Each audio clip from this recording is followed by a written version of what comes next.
Halo, Assalamualaikum. Jadi dari video kemarin itu banyak yang nanyain gimana sih gejala awal pas tahu kalau positif COVID. Kalau dari yang saya rasain ya, saya ngerasainnya tuh sesek, nafasnya berat. Jadi nafasnya tuh kebetulan saya juga dari riwayat asma ya, jadi semakin menjadi-jadi gitu. Saya juga bingung, ini saya sedang kumat lagi atau memang COVID gitu. Karena terakhir kali saya kumat itu ketika saya lahiran anak kedua, makanya saya divonis untuk sesar lagi. Dari sesak itu saya tanpa pikir panjang langsung ke IGD Hermina gitu, karena saya berpikir ini salah satu gejala gitu, dan ini bukan asma yang biasanya pernah saya alamin gitu. Ketika saya sesak itu saya langsung menjalani serangkaian tes seperti rongsen ya. Jadi rongsen itu terlihat kalau paru-paru saya itu ternyata sudah mulai ada kabut COVID gitu. Jadi dari situ dokter yakin dan memvonis saya kalau saya positif gitu. Kalau dari suami saya gejalanya lebih banyak lagi. Jadi dia sebelumnya itu demam sudah 3 hari ya, jadi demamnya itu 39 terus, turun-turun hanya 37 38 gitu, tidak mendekati suhu normal 36 gitu. Saya konsultasi dengan teman saya, itu kemungkinan bisa jadi DBD atau tipes, karena posisi kami sedang kecapean setelah pulang mudik dari Cirebon. Jadi sewaktu pulang dari Cirebon itu kita memang lagi benar-benar capek ya, ngedrop, terus tiba-tiba suami demam, anak saya yang kedua juga ikut demam gitu, ikut ngerasain demam. Setelah 3 hari saya bilang, better kamu ke rumah sakit gitu, kamu periksa, kamu cari tahu, setidaknya berobat dulu gitu, ini ada apa sih gitu. Tapi setelah sampai di rumah sakit ternyata dokter hanya memvonis ini hanya tipes pak, ini hanya DBD gitu. Tipe atau kalau tidak tipes atau enggak DBD gitu, karena gejalanya sama gitu, diawali dengan demam gitu.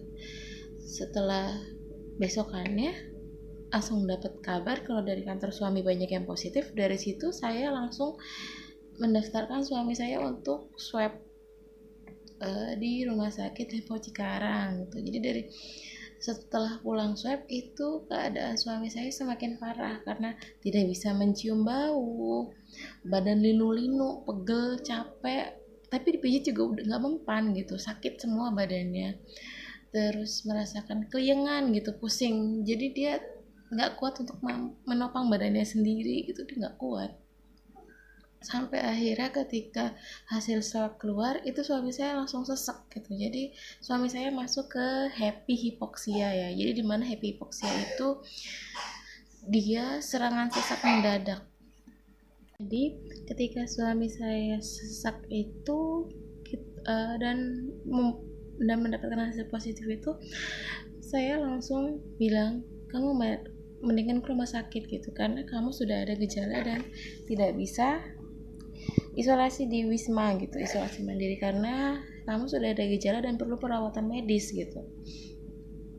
Dari sesak itu nyampe di rumah sakit, ternyata dicek saturasi ya. Saturasi itu adalah menunjukkan kadar oksigen dalam darah ya, dimana tubuh kita itu harus mengandung banyak oksigen kan, jadi dalam darah itu mengalirkan oksigen ke seluruh tubuh, tapi ternyata suami saya drop gitu, hanya 45%. Nilai normalnya itu harusnya 98-99, jadi sudah setengahnya gitu ya. Jadi suami saya langsung dikasih oksigen dosis tertinggi ya, oksigennya 15.000 per liter itu udah yang paling tinggi. Jadi kalau itu pasti nggak mempan, bisa masuk ICU dan pakai ventilator gitu. Saya sudah ditelepon rumah sakit, bu, bapak kalau nggak ada perbaikan kita turunin ke ICU ya bu, soalnya ini sudah pakai oksigen dosis tertinggi. Jadi kalau bapak tidak mampu bertahan dan tidak ada pembaikan, kami tidak punya alasan lagi buat bapak masuk ICU gitu. Jadi suami saya masuk kayak gejala berat karena istilahnya sudah telat penanganannya, karena dari sudah 3 hari demam itu kami sudah mencoba ke rumah sakit, ternyata rumah sakitnya menolak hanya karena mendeteksi itu tipes atau DBD. Tapi ternyata justru ketika demam itu suami sudah mulai inkubasi gitu, sudah aktif virusnya. Jadi sedangkan rumah sakit itu mendapatkan perawatan medis hari kelima, jadi sudah termasuknya telat. Alhamdulillahnya kami semua sudah sehat ya. Kalau untuk anak saya, alhamdulillah dia OTG, jadi anak saya tidak merasakan apa-apa ya. Jadi alhamdulillah imunnya juga lagi bagus, walaupun sebelumnya dia sudah sempat demam ya, ketularan sama abinya waktu hari-hari demamnya dia. Sebelum kami memutuskan buat misahin anak dulu gitu. Alhamdulillah Zidan ATG, jadi dia hanya dipantau vitaminnya, asupan makannya, sama dengan saturasinya ya. Jadi kami sekarang sedia saturasi oximeter ya untuk mengecek sendiri mandiri di rumah gitu. Karena kejadian suami yang mengalami happy hypoxia itu benar-benar kita nggak nyangka. Tiba-tiba suami langsung drop drastis gitu. Dan ditandai dengan saturasi yang sangat menurun gitu. Jadi kita antisipasinya sekarang di rumah punya alat oximeter ya, kita beli online, jadi kita bisa ukur secara mandiri. Jadi yang saya tangkap dari COVID ini, kalau kita sedang drop banget, dia langsung menyerang dan memberikan gejala berat seperti suami saya dan saya gitu. Tapi ketika kita imunnya masih sanggup, masih mampu mengalahkan, kita jatuhnya ke spesifikasi OTG gitu seperti anak saya. Jadi di sini antibodi itu memang benar-benar memegang kunci kuat gitu. Ketika antibodinya kuat, virus akan kalah. Tapi ketika kita sedang drop, antibodinya turun, virus itu yang akan segera menyerang dengan cepat dan menyebar.